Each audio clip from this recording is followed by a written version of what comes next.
କାହାଣୀ ଅଳସୁଆର ପରିଣାମ। ହରି ନାମକ ଗୋଟିଏ ପିଲା ଏତେ ଅଳସୁଆ ଥିଲା ଯେ ନିଜେ ପିନ୍ଧୁଥିବା କପଡ଼ାକୁ ମଧ୍ୟ ବଦଳାଉ ନଥିଲା। ଦିନେ ସେ ଦେଖିଲା ଏକ ଗଛରେ ବହୁତ ଗୁଡ଼ିଏ ଆମ୍ବ ଫଳିଛି। ସେ ଆମ୍ବ ଖାଇବା ପାଇଁ ସେହି ଗଛ ତଳକୁ ଗଲା। ହେଲେ ସେ ତାହାର ଅଳସୁଆ ପ୍ରକୃତି ଯୋଗୁଁ ଆମ୍ବ ତୋଳିବାକୁ ପ୍ରୟାସ ନ କରି ଗଛରୁ ଆମ୍ବ ତଳକୁ ପଡ଼ିବାକୁ ଅପେକ୍ଷା କରି ରହିଲା। ଅପେକ୍ଷା କରି କରି ସେ ଗଛ ତଳେ ଶୋଇ ପଡ଼ିଲା। ଆଉ ସେ ଯେତେବେଳେ ନିଦରୁ ଉଠିଲା ତ ସେ ଦେଖିଲା ଗୋଟିଏ ବି ଆମ୍ବ ତଳେ ପଡ଼ି ନଥିଲା।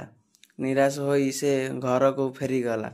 ଶିକ୍ଷା: ଅଳସୁଆ ହେଲେ ସବୁ ଜିନିଷ ଆପଣଙ୍କ ପାଖରୁ ଦୂରେଇ ହୋଇଥାଏ।